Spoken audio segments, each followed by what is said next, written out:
దేవుని పరిశుద్ధ నామమున అందరికీ వందనాలు. దేవాది దేవుడు నాకు అనుగ్రహించిన అవకాశాన్ని బట్టి దేవునికి కృతజ్ఞతాస్తుతులు తెలియజేస్తున్నాను. మరి సమయం ఇచ్చిన పాస్టర్ గారికి వందనాలు. 20వ దినానికి ఏర్పాటు చేయబడినటువంటి అంశము కలవరము, బివిల్డర్మెంట్. కలవరం అంటే కలత, తొందరపాటు, తత్తరపాటు, ఆందోళన, తారుమారుగా చెప్పవచ్చు. కన్ఫ్యూజన్, క్లారిటీ లేకపోవడం.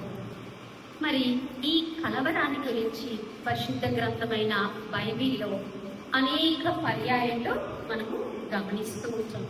అనేక మంది భక్తులు కూడా కలవరపడ్డట్టుగా ఈ పరిశుద్ధ గ్రంథంలో మనము గమనిస్తాం.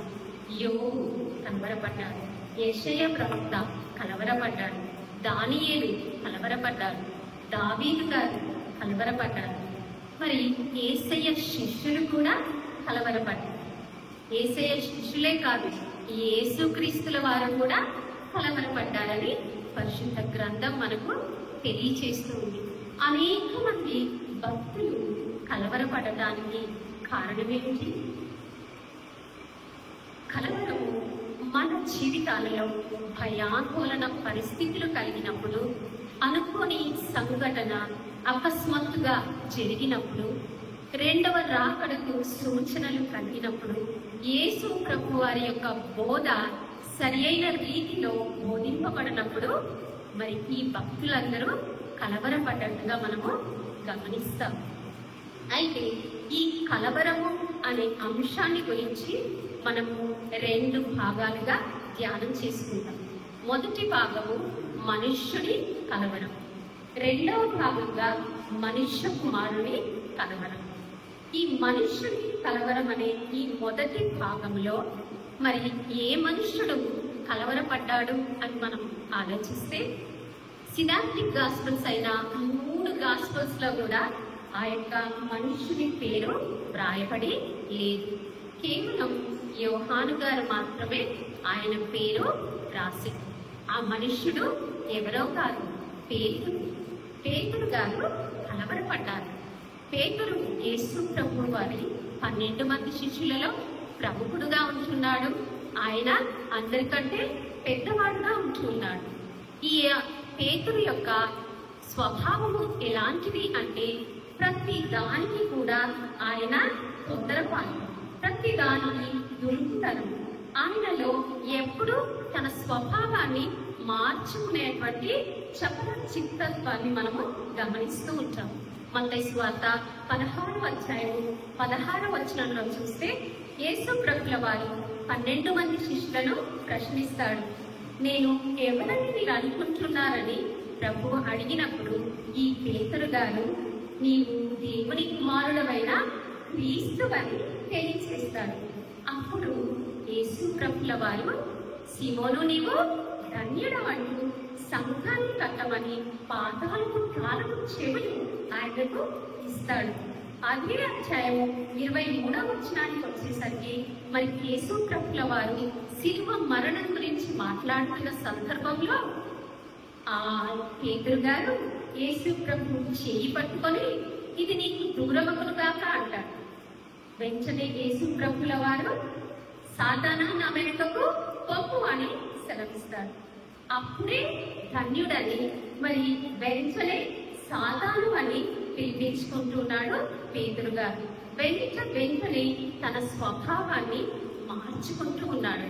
అంత ఆవేశపూరిత ఉద్రేకమైనటువంటి స్వభావం కలిగినటువంటి వ్యక్తి ఈ పేతురు. మరి నేటి మన సువార్త లేఖన భాగమైనటువంటి యోహాను సువార్త 18వ అధ్యాయము 10, 11, 12 వచనాలను మనం చదువుకున్నాం కదా. అక్కడ యేసు ప్రభుల వారిని బంధించడానికి రోమన్ సైనికులు కొన్ని వందల మంది అర్ధరాత్రి వేళ మరి ఆయుధాలు ధరించి గెస్సమనే తోటలోకి వారు వచ్చారు. ఆ తోట అక్కడున్న హఠాత్ పరిణామాన్ని పేతురు గారు చూసి మరి తన దగ్గర దాల్చుకున్నటువంటి కత్తిని తీసి మల్కు అనే ఒక ప్రధాన యాజకుడైనటువంటి ఆయన సేవకు కయప అనేటువంటి సేవకుని చెడిని తెగ నరుగుతూ ఉన్న సందర్భాన్ని మనం అక్కడ గమనిస్తూ ఉన్నాము.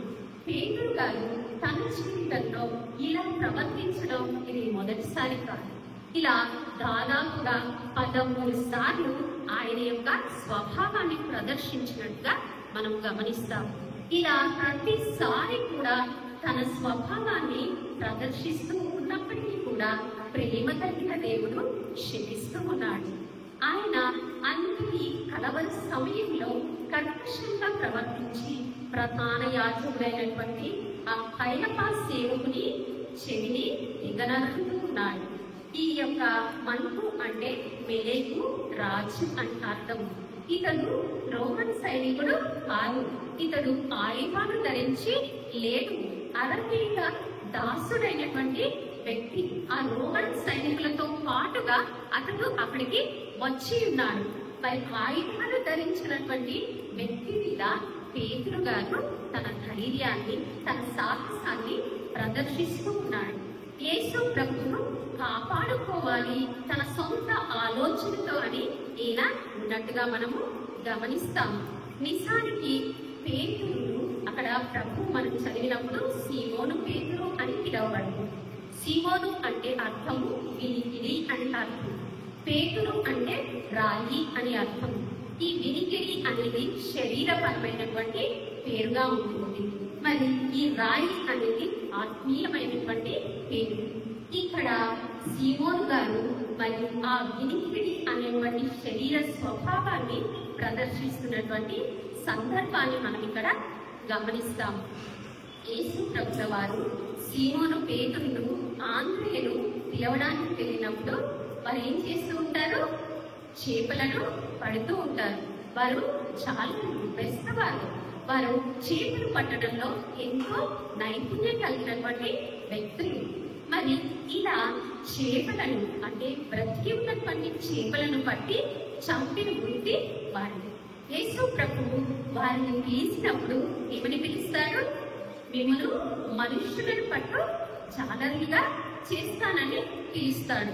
బహుశా పేతురుకు మరి బ్రతికి ఉన్నటువంటి మనుష్యులను ప్రభు కోసం చంపాలని అర్థమైందో ఏంటో కానీ అక్కడ బ్రతికి ఉన్నటువంటి ఆయుధాలు ధరించినటువంటి ఒక సేవకుని పైన తను కర్కశంగా నరహత్య చేయడానికి కూడా వెనుకాడడం లేదు పేతురు. ఆ కలవర సమయంలో ఆయన ప్రవర్తిస్తున్న తీరు మనకెంతో ఆశ్చర్యాన్ని కలిగిస్తూ ఉంది. మనము కలవర సమయాలలో ఏ రకంగా ప్రవర్తిస్తూ ఉన్నాం? ప్రియ సంఘమా, మనల్ని మనం పరీక్షించుకుందాం. మరి కత్తి అనేది అవమానానికి, బాధకు సూచనగా ఉంటుంది. పేతురు దగ్గర కత్తి ఎందుకుంది? ఆయన దగ్గర కత్తి ఉండాల్సిన అవసరం ఉందా? ఆ కత్తి ఎవరు కొనుక్కోమన్నారు? ఆయనే ముందుగా సిద్ధపడి తెచ్చుకున్నాడా? లూకా సువార్త 22వ అధ్యాయం 36వ వచనంలో గమనిస్తే అక్కడ యేసు ప్రభుల వారే బట్టలను అమ్మి కత్తి కొనుక్కు అని చెప్తూ ఉన్నారు. యేసు ప్రభుల వారు శిష్యులతో బట్టలు అమ్మి కత్తి కొనుక్కుంటున్నారు. సమాధాన అధిపతి, ప్రేమమూర్తి, శాంతి కలిగిన యేసు క్రీస్తుల వారు బట్టలు అమ్మి కత్తి కొనుక్కోమని చెప్పడం, అది శిష్యులకు. అప్పుడు అక్కడ వారు ఏమని సమాధానం ఇస్తూ ఉన్నారు? 2 కత్తులు ఉన్నాయంటూ ఉన్నారు. ఆ ప్రభువు అది చాలు అని సెలవిస్తూ ఉన్నాడు. ఎందుకు ప్రభుల వారు కత్తి కొనుక్కోమన్నారు అని మనం ఆలోచిస్తూ ఉంటే ఇది ప్రవచన నెరవేరుగా మనము గమనించాలి. యెషయా గ్రంథము 53వ అధ్యాయము 12వ వచనంలో అక్రమార్కులలో ఒకరిగా ఎంచబడడానికి ప్రభుల వారు ఈ పని చేశారు. మరి శిష్యులకు కత్తిని కొనుక్కోమని చెప్పారు.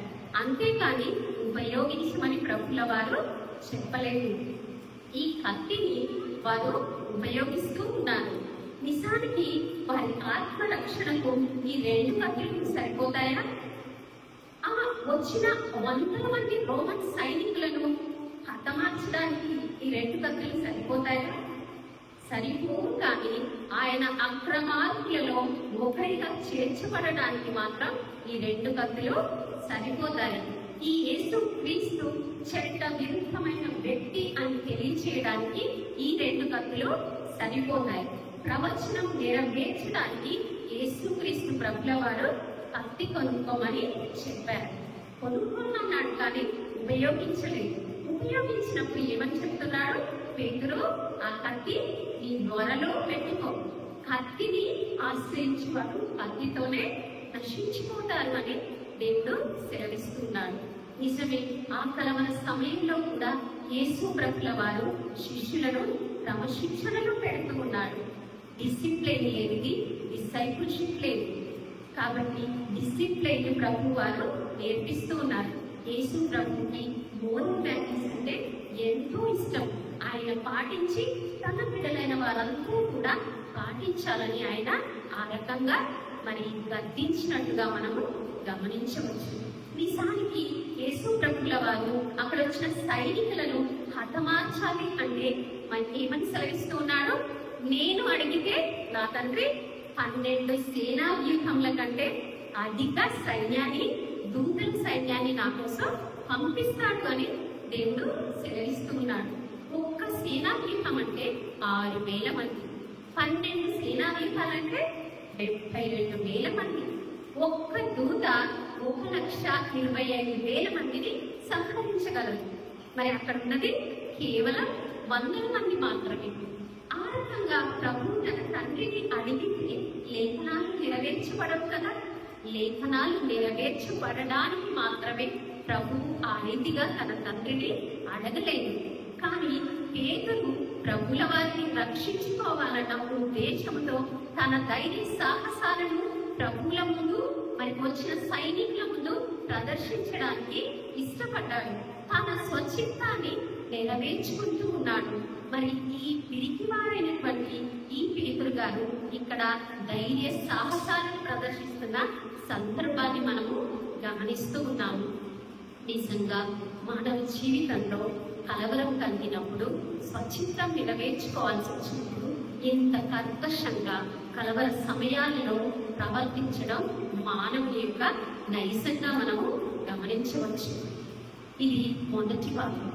రెండవ భాగము మనుష్య కుమారుని కలవరం.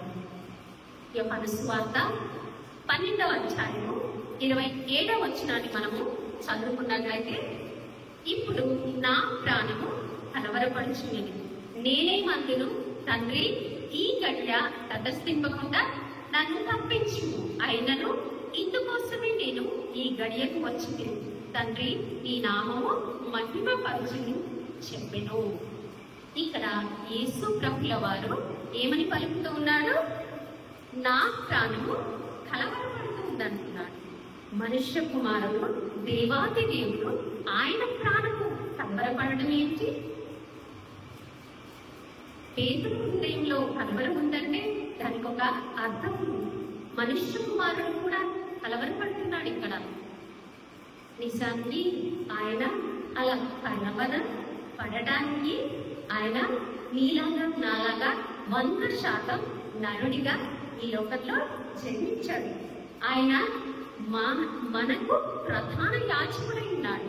మన ప్రధాన యాజకుడు మనతో సహా అనుభవం కలిగినటువంటి వ్యక్తిగా ఉంటున్నాడు. కాబట్టి ఆయన ఇక్కడ కలవరపడుతూ ఉన్నాడు. కలవరపడి నేనేమందును అని ప్రశ్నిస్తూ ఉన్నాడు. కలవరంలో ప్రభువు ప్రశ్న వచ్చింది, నేనేమందును, నేనేమీ అనలేను ప్రభువా, నీ చిత్తాన్నే ఆశ్రయిస్తాను అని ప్రభువుల వారు తన కలవర సమయంలో కూడా ఏం చూపిస్తూ ఉన్నాడు? చెవి నరికిన మలుపు చెవిని స్వస్థపరుస్తూ ఉన్నాడు. అంటే అక్కడ కనికరాన్ని ప్రదర్శిస్తున్నాడు ప్రభు. పేతురు మనిషి కలవరంలో కర్కశత్వాన్ని ప్రదర్శించాడు. ఇక్కడ మనుష్య కుమారుడు కలవరంలో కనికరాన్ని చూపిస్తూ ఉన్నాడు. స్వస్థత కార్యాన్ని జరిగిస్తూ ఉన్నాడు. ఎవరిని స్వస్థపరుస్తూ ఉన్నాడు? తనను అనుసరించిన శిష్యులనా? తనంటే ఇష్టపడే వ్యక్తులనా? కాదు కదా. తనను చంపడానికి వచ్చిన వ్యక్తులను, తనను ద్వేషించడానికి వచ్చిన శత్రువుని ప్రభువు స్వస్థపరుస్తున్నాడు. నిజంగా ఎంత ప్రేమామూర్తి మన ప్రభు. శత్రువునైనా ప్రేమించేటువంటి ఏ సమయం కలవర సమయంలో కూడా శత్రువును ప్రేమిస్తూ ఉన్నాడు మన ప్రభు. నిజమే, ఇలాంటి కలవర సమయాలలో మనం ఏ రీతిగా ప్రవర్తిస్తూ ఉన్నాం? ఆయన శత్రువును ప్రేమించాడు, స్వస్థపరిచాడు. యేసు ప్రభు పునరుత్థానానికంటే ముందుగా చేసిన చివరి అద్భుత ఆశ్చర్య కార్యము ఇది. అది ఇంకా మాత్రమే రాశాడు ఆయన వైద్యుడు కాబట్టి. యేసు ప్రభుల వారు మళ్ళీ చెవిని స్వస్థపరిచిన సందర్భాన్ని మనం అక్కడ గమనిస్తాము. కల్వరంలో మనుష్య కుమారుడు నికరాన్ని చూపిస్తున్నాడు. పేతురు గారు మనుష్యుడు కర్కశంగా ప్రవర్తిస్తున్నాడు. ఈ రెండు పరస్పర విరుద్ధమైన చర్యలకు కారణం ఏమైంది? కారణం ప్రార్థన మాత్రమే. యేసు ప్రభు ఈ గడియ కోసము ముమ్మారు గెత్సెమనే తోటలో మోకాళ్ళకి ప్రార్థించిన సందర్భాన్ని మనము ఈ 4 సువార్తలలో గమనిస్తాము. పేతురుని కూడా యేసు ప్రభుల వారు ప్రార్థించమని కోరారు. కానీ పేతురు గారు ఏం చేశారు? ఈ గడియలో ఒక్క గంటైనా ఒక గడియైనా నా కోసము ప్రార్థన చేయలేవా పేతురు అని ప్రభువు ప్రశ్నిస్తారు. ప్రభుల వారైతే ఆయన చెమట రక్త బిందువుగా మారునంతగా ఆయన ప్రార్థన చేశాడు. ప్రభువా, నీ చిత్తమైతే ఈ గిన్నె నా యొక్క నుండి తీసివేయి, నా ఇష్టం కాదు, నీ చిత్తమే నెరవేర్చు తండ్రి అని ఆయన ప్రార్థించాడు. ప్రార్థనలో అంత శక్తి ఉంది. మరి ఈ గెత్సెమనే తోటలో ఏకాంత తోట అనుభవాన్ని ప్రభుల వారు పొందుకున్నారు కాబట్టి కలవర సమయంలో ఆయన పరికరాన్ని చూపగలిగాడు. పేతురైతే కలవర సమయంలో కూడా చాలా చక్కగా నిద్రిస్తూ ఉన్నాడు. తిరిగి వచ్చి ప్రభువు, పేతురు, నీ శరీరము బలహీనం కానీ నీ ఆత్మ సిద్ధమే అని తెలియజేస్తూ ఉన్నాడు. మరి నిజమే, పేతురు శరీరము సిద్ధంగా లేదు, బలహీనంగా ఉంది. ఆత్మ సిద్ధమైంది, అయినా ఆయన ప్రార్థించలేకపోయాడు. ప్రార్థించక నరహత్య చేయడానికి సిద్ధపడ్డాడు. మరి ఈ యొక్క గిన్నె అనుభవం, శ్రమల అనుభవాన్ని యేసు ప్రభుల వారు ఎంతో విధేయతతో స్వీకరించారు. ఆయన ఆ గొప్ప శ్రమలను భరించడానికి ఆ ప్రార్థన ఆయనకు సహకరించింది. ఆయన ప్రార్థించి నీ చిత్తమే తండ్రి అని తన చిత్తం కంటే ఎక్కువగా ప్రభు చిత్తాన్ని ఆశ్రయించాడు. ప్రభు చిత్తాన్ని ఆశ్రయించడం వల్ల ఆ ప్రభువే ఆయనలో సమాధానాన్ని కలిగించాడు. ఇందుకోసమే నువ్వు వచ్చావు అని ఆయన గుర్తు చేసుకునేలా దేవాది దేవుడు ఆయనకు జ్ఞాపకం తెచ్చాడు. భూలోకానికి ఆయన వచ్చింది ఈ గడియ కోసమే. పాపులమైన మనల్ని ప్రేమించి ఆయనతో మనల్ని జీవింపచేయడానికి, నిత్య జీవాన్ని మనకు ఇవ్వడానికి, రక్షణ భాగ్యాన్ని దయచేయడానికి ప్రభు అంతగా గిన్నె విషయంలో విధేయత చూపించాడు. కత్తి అవమానము బాధ అయితే ఈ గిన్నె విధేయతకు సూచనగా ఉంటుంది. ఇంతటి విధేయత చూపిన యేసు ప్రేమను మనం ఏ రకంగా అర్థం చేసుకుంటున్నాం? తండ్రి లేఖనాలను నెరవేర్చడంలో ఆయన శ్రమను భరించడానికి సిద్ధమయ్యాడు. ఈ 40 రోజుల శ్రమల దినాలలో మనము ఆయన శ్రమను ధ్యానం చేసుకుంటున్నాం. ఆయన పడిన శ్రమ నిజంగా ప్రతి దానికి ఉప్పు వేయబడుతూ ఉంటే కూడా, కొట్టబడుతూ ఉంటే కొరడాలలో ఎంత హింసించినా, ఎంత దూషించినా ఒక్క మాట కూడా ఆయన వ్యతిరేకంగా పలకకుండా అంతటి విధేయతను చూపించాడు యేసు ప్రభుల వారు. మనుష్య కుమారుని కలవరం ఈ రకంగా కనికరాన్ని చూపిస్తూ ఉంది. ఇంతటి విధేయత యేసు ప్రభు చూపిస్తాడు అని లేఖనాలలో ముందుగానే తెలియబడినట్లుగా మనం ఈ దినము 118వ సంకీర్తనను ధ్యానం చేసుకున్నాం. 118వ సంకీర్తన 27వ చరణంలో అక్కడ 2వ భాగం, ఉత్సవ బలి పశువును త్రాళ్లతో బలిపీఠపు కొమ్మలను కట్టుడి. ఇది యేసు ప్రభుల వారి గురించి ముందుగా చెప్పబడిన ప్రవచనాత్మకమైనటువంటి వాక్యము. ఇది భవిష్యత్తు వాక్కు. ఈ యోహాను సువార్తలో అది నెరవేరబడుతుంది. ఆ విధేయత యేసు ప్రభుల వారు చూపడానికి ఈ లేఖనాన్ని నెరవేరుస్తూ ఉన్నాడు. ఇంతటి విధేయత చూపి ప్రభుల వారు లేఖనాలను నెరవేరుస్తున్నట్టుగా మనము గమనిస్తాం. ఈ 118వ సంకీర్తనలో అనేక విశేషాలు ఉన్నాయి. ఇది 117 అనే చిన్న సంకీర్తనకు 119 అనే పెద్ద సంకీర్తనకు మధ్య ఉన్నటువంటి సంకీర్తనగా మనం చూస్తాం. ఈ సంకీర్తనను యేసు ప్రభుల వారు ఆయన శిష్యులు చివరిగా పాడిన సంకీర్తనగా చెప్తూ ఉంటారు. అంతేకాదు పస్కా పండగ ముగింపులో యూదులు ఇది పాటను పాడుకుంటూ ఉంటారు. ఈ మొదటి చరణాన్ని చివరి చరణాన్ని గమనిస్తే ఒకే విధమైన పాట అక్కడ మనం గమనిస్తాం. అంటే మన ఆత్మీయ జీవితము ప్రారంభము ఎలాగూ ఉందో ముగింపు కూడా అలాగే ఉండాలి. అంతే విశ్వాసంతో ఆయన యొక్క కనికరాన్ని, ఆయన యొక్క కృపను నిరంతరం మనము ధ్యానం చేస్తూ ఆయనకు కృతజ్ఞతాస్తుతులు చెల్లించే వారంగా మనము ఉండాలి. అంతేకాకుండా ఈ 118వ కీర్తన మార్టిన్ లూథర్ గారికి ఎంతో ఇష్టమైనటువంటి కీర్తనగా ఉంటుంది. ఈ కీర్తనలో 8వ వచనాన్ని మనము గమనించినట్లయితే,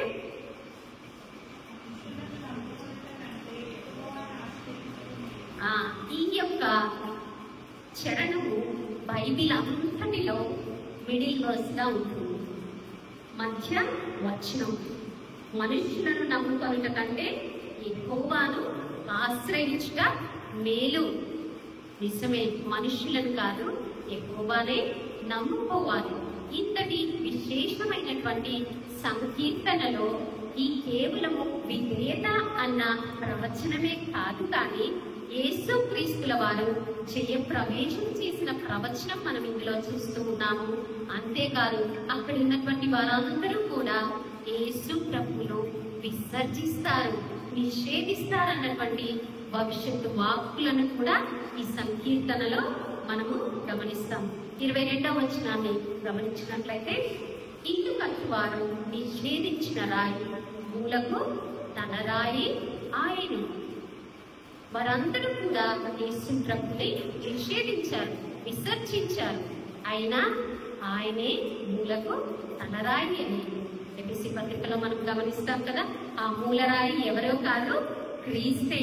ఆ బండ అయినటువంటి క్రీస్తే ఆశ్రయించాలి మనం. వారైతే ఆనాడు తెలిసి తెలియక నిషేధించారేమో, కానీ నేడు మరి మనం లేఖనాలను ధ్యానిస్తూ ఉన్నాము, లేఖనాలను వింటూ ఉన్నాము. మనం మాత్రము ఆ లేఖనాన్ని అనుసరించి ఆ మూల రాయిని ఆశ్రయించే వారంగా మనము ఉండాలి. అలా మూల రాయిని ఆశ్రయించే వారిని ఏం చేస్తారో తెలుసా? యెరూషలేము పట్టణంతో పోలుస్తారు. యెరూషలేము పట్టణం అంటే సమాధాన పట్టణం. ఆ సమాధాన పట్టణము రాళ్ళతో కట్టబడింది. అది ముందుగా సిద్ధపరచబడినటువంటి రాయితో కట్టబడింది.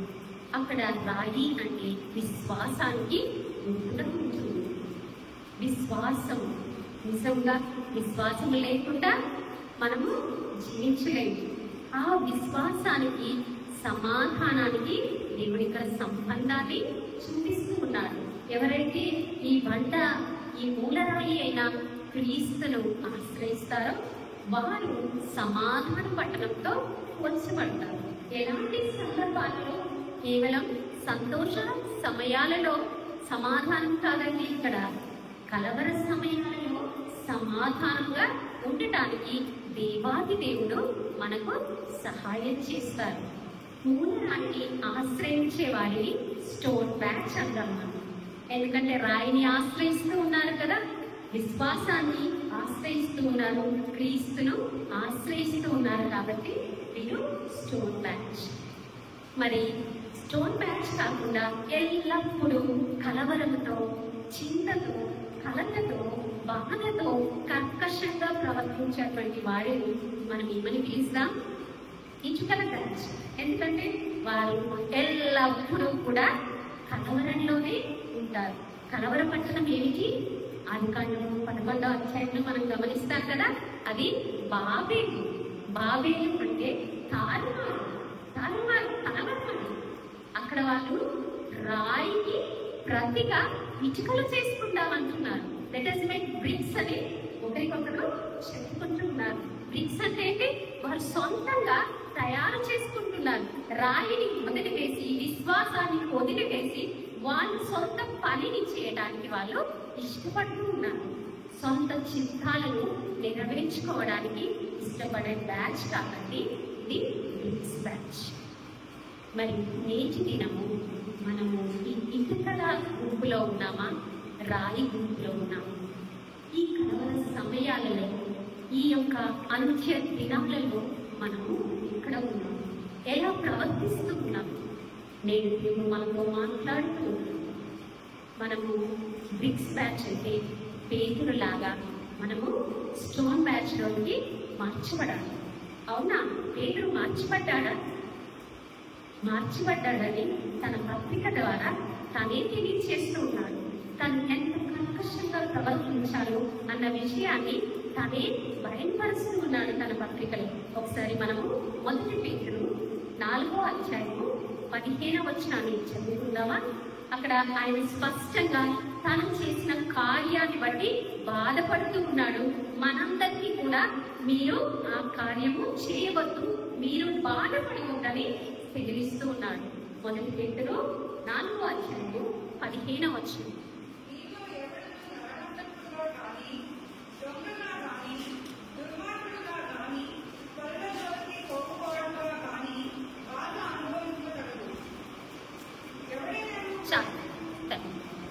మీలో ఎవడైనాను నరహంతకుడుగా గాని, దొంగగా గాని, దుర్మార్గుడుగా గాని ఉండకూడదు అంటున్నాడు. ఆయన అలా ఉండి బాధను అనుభవించానని తన పత్రిక ద్వారా మనకు తెలియచేస్తూ ఉన్నాడు. మీరు అలాంటి దుష్కార్యం చేసి, అలాంటి నరహత్యను, అలాంటి బాధ కలిగించే దుర్మార్గపు పనులు చేసి మీరు బాధపడకండి అని సెలవిస్తూ ఉన్నాడు. అదే అధ్యాయము 19వ వచనము మధ్య భాగంలో, బాధపడువారు సత్ప్రవర్తన గలవారే, నమ్మకమైన సృష్టికర్తలు తమ ఆత్మలను అప్పగించుకొనవలెను. ఇక్కడ ఆయన తన ఆత్మను నమ్మకమైన సృష్టికర్తకు అప్పగించినట్టుగా ఆయనే సెలవిస్తూ ఉన్నాడు. అంటే ఆయన మూలరాయిని ఆశ్రయించాడు. మూలరాయిని ఆశ్రయించటం వలన ఆయన బ్రిక్స్ బ్యాచ్ నుంచి స్టోన్ బ్యాచ్ లోకి మార్చబడ్డాడు.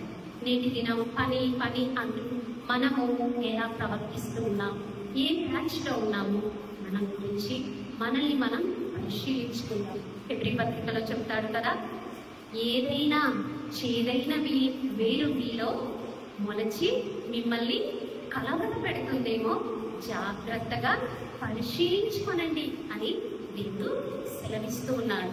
నిజమే, కలవర సమయాలలో మనము ఏ రీతిగా ప్రవర్తిస్తూ ఉన్నాము, మన ప్రవర్తన ఏ రీతిగా ఉంటుంది? పేతురులాగా కలవరపడి కర్కశంగా ప్రవర్తిస్తూ ఉన్నామా? ఆలోచన చేసుకుందాం ప్రియ సంఘమా. పేతురుకి బ్రిక్స్ బ్యాచ్ లో ఉన్నప్పుడు తన భౌతిక ఆయుధాల మీద, కత్తి మీద ఆధారపడ్డాడు. ఎప్పుడైతే మూలరాయిని ఆశ్రయించాడో ఆయన ఇప్పుడు ఏ ఆయుధాలను వాడుతూ ఉన్నాడు? ఆత్మీయమైనటువంటి ఆయుధాలను వాడుతూ ఉన్నాడు. తన స్వచిత్తాన్ని కాదు కానీ తండ్రి చిత్తాన్ని నెరవేర్చడానికి ఆయన ఇష్టపడుతూ ఉన్నాడు. మరి ఒక హంతకుడు హత సాక్షిగా మారుతూ ఉన్నాడు. హత సాక్షిగా మారి మనందరితో పత్రిక ద్వారా నేను మాట్లాడుతూ ఉన్నాడు. ఇక్కడ 118వ సంకీర్తనలో ఏమని మాట్లాడతాడు? 17వ చరణంలో, నేను చావను, సజీవుడనై యెహోవా క్రియలను వివరించెదను. పేతురు గారు హతసాక్షిగా ఎప్పుడో మరణించాడు, కానీ నేడు కూడా సజీవంగా ఉండి ఆయన క్రియలను మన మధ్య వివరిస్తూ ఉన్నాడు. మనం ఆయన గురించి ధ్యానము చేసుకుంటూ ఉన్నాము. మరి తట్టి అన్నారం లూథరన్ సంఘం కూడా క్రీస్తు పత్రికలాగా అందరి ముందు మరి సజీవులమై ఆయన క్రియలను వివరించడానికి దేవాది దేవుడు మనకు సహాయం కలిగించింది కాక. ప్రార్థనతో వండించుకుంటాం. పరిశుద్ధుడా, మా మంచి దేవా, నీ పరిశుద్ధ పాదములకు వందనాలు, స్తుతులు స్తుతులు స్తోత్రం ప్రభా. ఇదిగో నాయనా, కలవరం అనే అంశాన్ని ప్రభా మా మధ్యన ఉంచిన విధానాన్ని బట్టి స్తోత్రాలు ప్రభా. నిజమే, మా జీవితంలో కూడా ఇలాంటి కలవర సందర్భాలు అనేకము కలుగుతాయి ప్రభా. అయినప్పటికీ కూడా నీవు ఎంతగా ప్రార్థించి ఆత్మీయ ఆయుధాలను ఉపయోగించి ప్రభా, ఎంత కనికరాన్ని చూపి ప్రభా నాయన విధేయతతో ప్రభా నీ యొక్క రక్షణ ప్రణాళికను నెరవేర్చావు నా ప్రాణప్రియుడ. మేము కూడా మా కలవర సమయాలలో ప్రభా నీ లేఖనాలను జ్ఞాపకం ఉంచుకొని వాటిని హృదయం అనే పలక మీద రాసుకొని ప్రభా నాయన నీవు చూపిన కనికరాన్ని మేము చూపగలుగుటకు మీరు మాకు సహాయం దయచేయండి ప్రభా. నిజమే, ఈ దినం మమ్మల్ని మేము పరీక్షించుకుంటకు మీరు మాకు ఇచ్చిన చక్కటి సమయాన్ని బట్టి నీకు వందనాలు. ప్రతి ఒక్కరూ కూడా క్రీస్తు పత్రికలమై ప్రభా నీ యొక్క క్రియలను వివరించగలుగుటకు ప్రభా కలవర సమయమందు కూడా ప్రభా వాటిని మరవకనైనా మేము చేయగలుగుటకు మీరే మాకు సహాయం దయచేస్తారని నమ్ముతూ నా ప్రభు నా రక్షకుడైన యేసు క్రీస్తు పేరట బ్రతిమిలాడి వేడుకుంటున్నాను తండ్రి. ఆమేన్.